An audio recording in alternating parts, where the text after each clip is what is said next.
You're watching the Two Fake Blondes TV. What's up, everybody? I'm Pete. I'm Hannah, and we're the Two Fake Blondes. Ding! Ding! Welcome to episode 11 of the Two Fake Blondes TV. Welcome to episode 11 of the Two Fake Blondes TV. Today we are telling the story about how we met. But before we begin, don't forget to go and buy yourself a beanie on the twofakeblondes.com/shop. We got our black beanies up there, so if you want one, if your head's feeling cold lately, go and grab. How about if you want to be like the most stylish person around? Grab one of our beanies. Head to www.thetwofakeblondes.com/shop.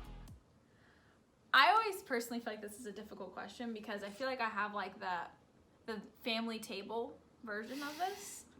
And then I have like the full, like unedited version of the story. Mm-hmm. I still don't know which one I feel personally that I want to tell today. But I thought it would be fun if you told the story, and I'm not going to say anything. Okay. And then I will tell the story. Okay. And then we will see what happens. Okay. Okay? And if Sounds that doesn't good. work, we'll just both tell the story together. Okay. So, Pete's going to start. 2016, I was living in Nashville. It was my first year living there. And first year living there. And a friend of mine at the time had a release party for his single at this place in Nashville called South. It was like this bar on Midtown? Is that what it was? Midtown. No, yeah. It wasn't in Midtown. It was on Demumbrian. Demumbrian. Demumbrian. I'm just saying that word. Demumbrian. Demumbrian. Or Demumbrian. Yeah, that's what Google Maps like, Demon Brewing. But yeah, he was having a release party and he invited me and another friend. We all worked together, so he invited both of us to come out. So me and my friend Brian went there, and it's funny because I don't know if you guys can imagine this, but at the time I actually had braces, I had brown hair, and I was wearing an oversized flannel. I don't know what's going on in my life. Pull a picture up. But yeah, so we went and we didn't know anybody that was going to be there. We had everyone was musicians. I was new to town, and my friend wasn't a musician himself, so we were just like kind of hanging out and talking. And I think you were like after about a couple minutes there, like we were introduced to you, and I just ended up talking to you for like, I don't know, 5 or 10 minutes, 5 minutes maybe, about what you did. You were the only person that would talk to me. That was it too. Maybe I scared people off with my braces. Maybe I was just looking like a home wreck, but A train wreck, I should say. Maybe I was looking like a train wreck. But yeah, we talked for like 5 minutes, and I thought you were really nice, but you were also dating the friend of mine who was having the release party. So yeah, I just like, oh yeah, I had asked for your contact information to do a website, because I was actually considering, I asked. That was always the pickup line. Oh, you're a web designer? Yeah, right. Can I get your information? I might need a website. Yeah, well, I ended up Classic Nashville. You gave me the number though, and I was actually looking for a website. Yeah. At the time, so it was. And I only gave the number based on that. Yeah, I wasn't just like, hey, you make websites. I know. Give me that number. You also had braces and glasses and harmless. So completely harmless. Yeah. In my defense. Yeah, just nothing to worry about here. So, fast forward, probably a couple months later, it got kind of complicated because I actually started playing in a band with her boyfriend at the time, and I was like, well, you're getting nervous. I can feel you squeezing my leg. Yeah. She's like, "Rrr." I was playing with the band with your boyfriend, and then you guys ended up breaking up. And I remember it was like, I had only seen you like maybe once since seeing you at South, like the release party, once or twice. I didn't see you much. Keep going. So that you guys had broken up, and I was still playing a band with him, and then like maybe a month after you guys were broken up, you had been posting stuff on Instagram, and I was still following you. I just had never unfollowed you, and I had noticed like you were posting a lot of stuff about like spiritual things that were going on in your life, and also inspirational things. And at that point in my life too, I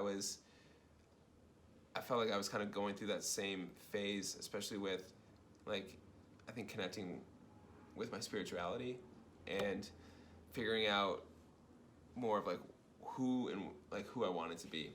And I think that's what you were posting about. Mm-hmm. And so I started commenting on your some of your posts. So it led to us like having this like one night having like this 5-hour long conversation. You probably tell this part better than me, but I think you had like DM'd me something like a question about where I go to church, and then I told you that I invited you, and then I think you said something, then I just asked you another question. You said something, and then I ended up asking you a question again, and you asked me. It just like turned into this really like awesome 5-hour conversation. I remember just sitting up in my room at the time, just being like, I've never like done this with anybody. I'm just sitting on the floor just texting, for 5 hours.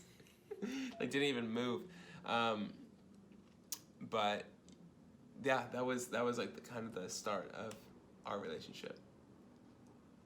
Is that how far we should go? That was we'll save all the rest of it for a different day. Yeah, I was gonna say like you can't topic. summarize. You can't put it all in. Yeah. So that caps on how we met, and you gave an extra little spoiler of how we started dating. Yeah. Kind of. Yeah. Well, how we started. Yeah.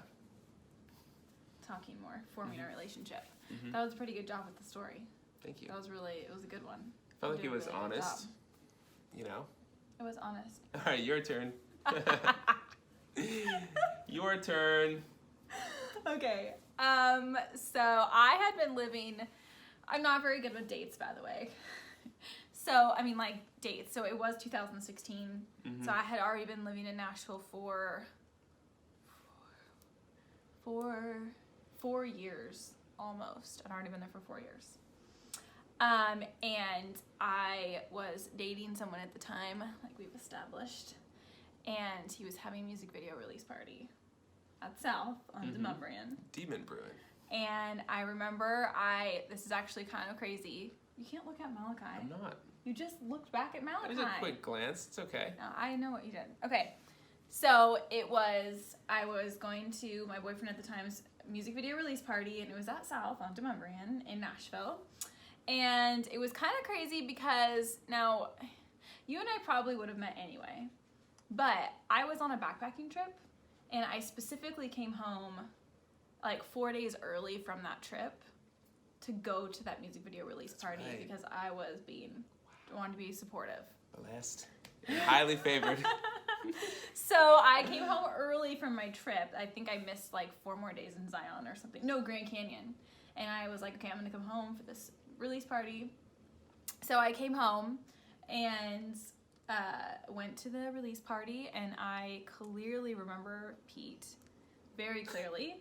He had on the dorkiest glasses. Now we both wear glasses, so like they're like I'm little a huge fan of glasses, rectangular but frames. they were like, so I should say not dorky, but very outdated glasses. Like I had them like for such Warby a long Parker time. wasn't even on his radar. It was bad. So he had on very outdated glasses. He had braces on. Yep. And it's my 2-year stint of having braces. Okay, but glasses, braces. They worked though. You had okay, stop. That's disgusting. Sorry. They work though. Oh gosh. Sick. So, look, by the way, Malachi's been in the video. I know. That's so Little cute. eyes. So you had on in the plaid shirt, and Yep. he was a brunette. Like he had longer brunette hair. So Pete had like a major glow up about a month after I met him. Seriously. But anyways, in July. So I remember I met him, and he like had this huge smile on his face like he always does, and he was just like, wow, you do web design, that's so cool. And it was like there was a bunch of music people there, and I just knew Pete worked at Lyft at the time. That's all I knew about you. And you were just like beaming, and then I was beaming because I was just like, oh my gosh, this guy is so nice. Like, what Well, you were the a nicest funny person to little talk to. nerdy nice person. Yeah. Very nice And person. you were like, oh yeah, talking about Squarespace and web design, and then you were like, oh, I might need a website, and you got my phone number. Yeah. And I was like, yeah, totally cool, because that was kind of normal people to ask. And yeah, I just remember, I don't remember our full conversation, but I just remember that you were just beaming. Mm-hmm. You were I think I was excited to talk to somebody that was like you radiated joy too. Like it was, so especially being new to Nashville and meeting someone that was like just really that positive and like just excited about life. Because you had just moved a few months earlier too. Yeah, a few months. You didn't tell that in the last part of the story. I did. I said I just moved. It was my first year. I wasn't listening. You just tuned out. Okay, so yes, I remember having that really amazing conversation with you. But I was dating someone, so it's not. I would never have thought anything of it at all. I just thought you were a really nice guy. What a nice guy. So then I ended up. I mean, we ended up seeing each other a few more times. We saw each other at Pop Off. Oh, yeah. And that's when he dyed his hair blonde. And I remember distinctly being like, we've got to find you a girlfriend so you can go on a double date. Oh, we got to get Petey Mac a girlfriend. Literally. And now those words would never come out of my mouth. Of course not. Why would they ever come out of your mouth? It was just like horrifying to think married. I ever tried to get you on a date with someone else. Like, obviously, we had no idea. Yeah. But it was just really funny looking back on that. So I was like, oh, we gotta get Petey a girlfriend. And then I saw you at band rehearsal. I, like, picked you up your sparkling water. We were asked if we wanted anything to drink, and I was like, yeah, I want a sparkling water, so you were making the run. Yeah. And that was it. I would just see you around, and you were just nice. And it was just, I had a boyfriend. Mm-hmm. It didn't matter. Yeah. But I really didn't think, no. For me too, I wasn't like trying to throw you looks or something. You know what I mean? You didn't. If anything, you didn't look at me and didn't talk to me. It's true. I thought you were just really shy too. Yeah. Like to some degree. Yeah. So I kept seeing you, and I mean that's the story of how we met. But then, like you said, I broke up with that person a few months later, and then Pete was the only person like out of the friend group that didn't unfollow me. And I don't know why. I don't know why either. Like again, it didn't sound like there was anything else there. It was just, and then I started posting, like he said, like I was just in a phase of like doing a lot of spiritual growth and like posting a lot of inspirational things and just kind of like my journey. And Pete would comment just nice things on there, just like, oh, like I read that verse too, or this is really inspiring. Like it was really nice. And I was like, well, you know what? I'm Petey Mac. He's a really nice guy. It was nice of him to do that. So I was doing all this healing and like spiritually and mentally and just kind of like went through a really, really hard breakup. And then one day in September of 2016,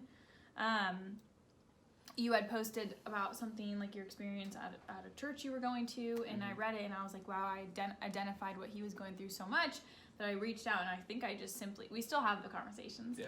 I think I just said like, hey, I saw you went here.